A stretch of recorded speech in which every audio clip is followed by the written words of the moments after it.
Okay. Wait till you see this. Most women want to have a career. Well, I don't believe that's true. I don't believe that for a second. You're telling me what you've been told and what you've been told to believe, not what you actually believe and not what's actually the case. No, I don't believe for a second that most women want to work and most women want to have a career. That's PR. That's propaganda. I mean, you can't say honestly that you think that most women want to work and also say that women have equal intelligence as men, because if they have equal intelligence as men, what intelligent person would choose to work if they had a choice not to? I know a man wouldn't if given the choice. No, I know that most women don't want to work. I don't need to see the statistics. I know that most women don't want to work because I work. So I know what it's like. No, you can only convince a woman or anyone else that it's wonderful.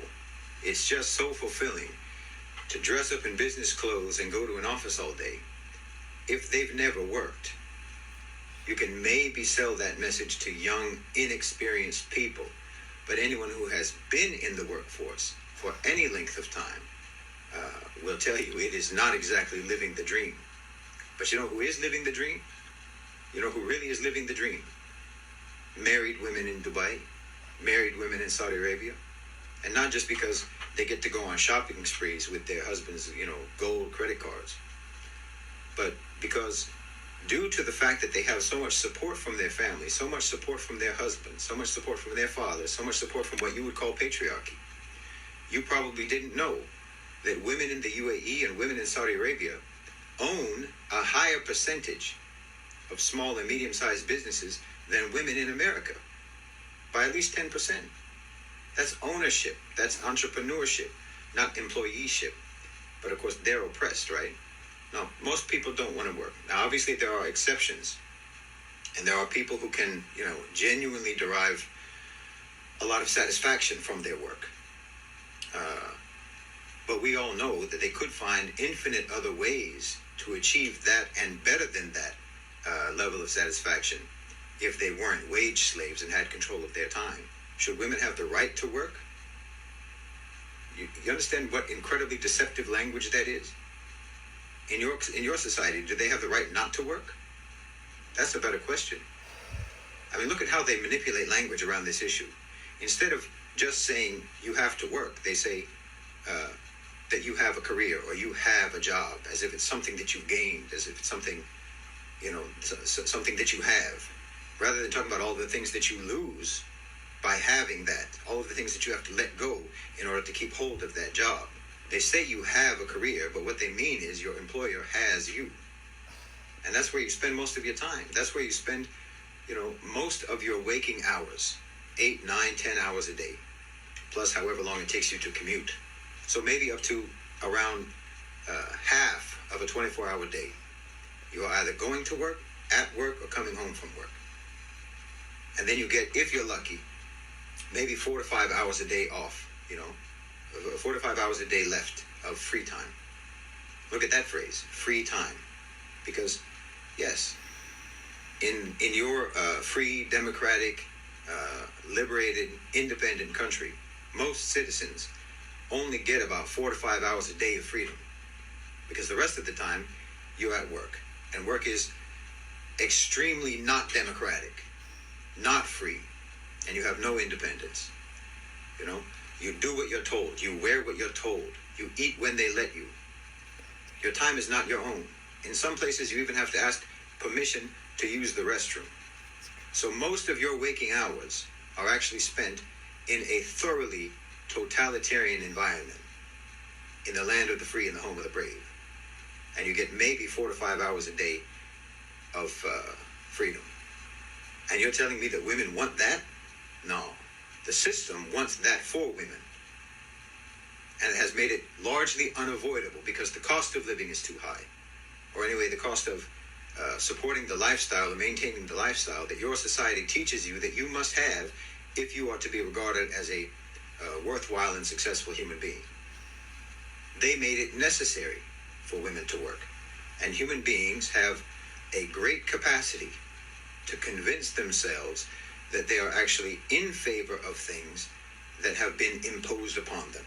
So they tell themselves that they actually want the thing that they have no choice but to accept. Then, of course, on top of that, you have all this propaganda about how wonderful and how fulfilling it is to sell your time and your labor to an employer, to rent yourself out to your employer. And you have people, excuse me, but like yourself, spreading the propaganda.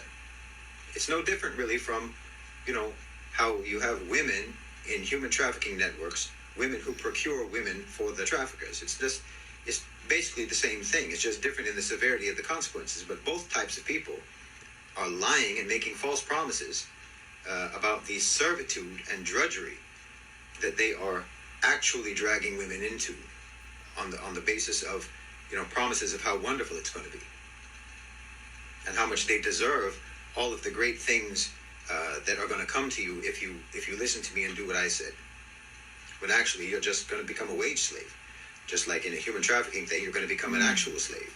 And it's the same for everybody. I mean, if you could actually remove from the workforce everyone who does not genuinely find fulfillment and satisfaction from their job, you would have extremely few workers left of either sex.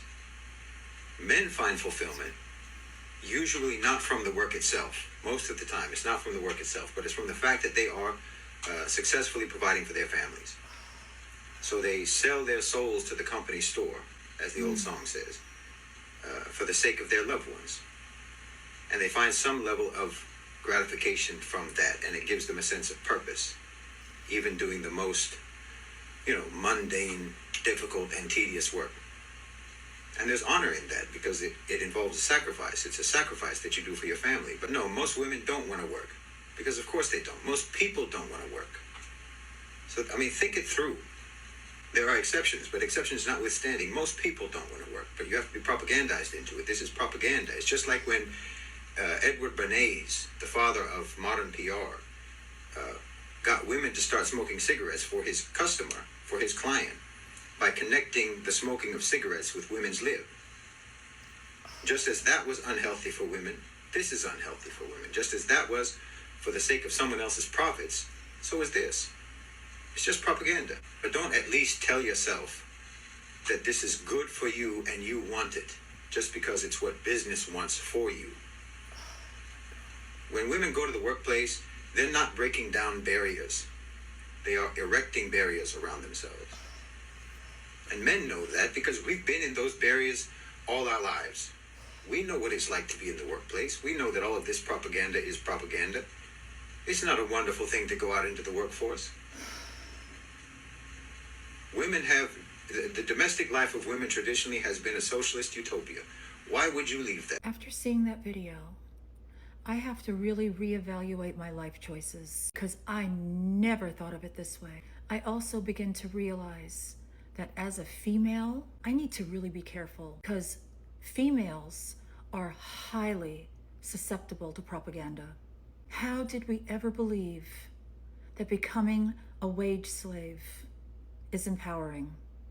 Being owned by a corporation. After I had my daughter, I had the privilege of being home with her for 6 months. But feminism instills within us a belief that being at home with your child or in any capacity is aligned with slavery, and that work outside of the home is freedom.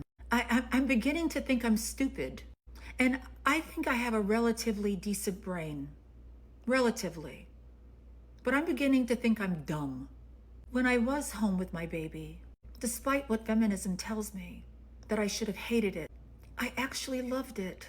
Not only did I create a new little human being, but while I was home, I got to really focus on my body. I transformed myself. I had the time to do that. I also finally got the chance to write. Really throw myself into my writing. I also played video games. I got to focus on my sewing. All of these things I could not do if I was outside being a debt slave. But after my 6 months was up, I had to go back to my 9 to 5. And guess what? All those fun things I didn't have time for anymore. I realize now I've been duped. I get this feeling like the emperor's new clothes. When the peddler is trying to sell something to you, they're selling you nudity and telling you it's the best outfit ever, and you step out in it and you're an absolute clown.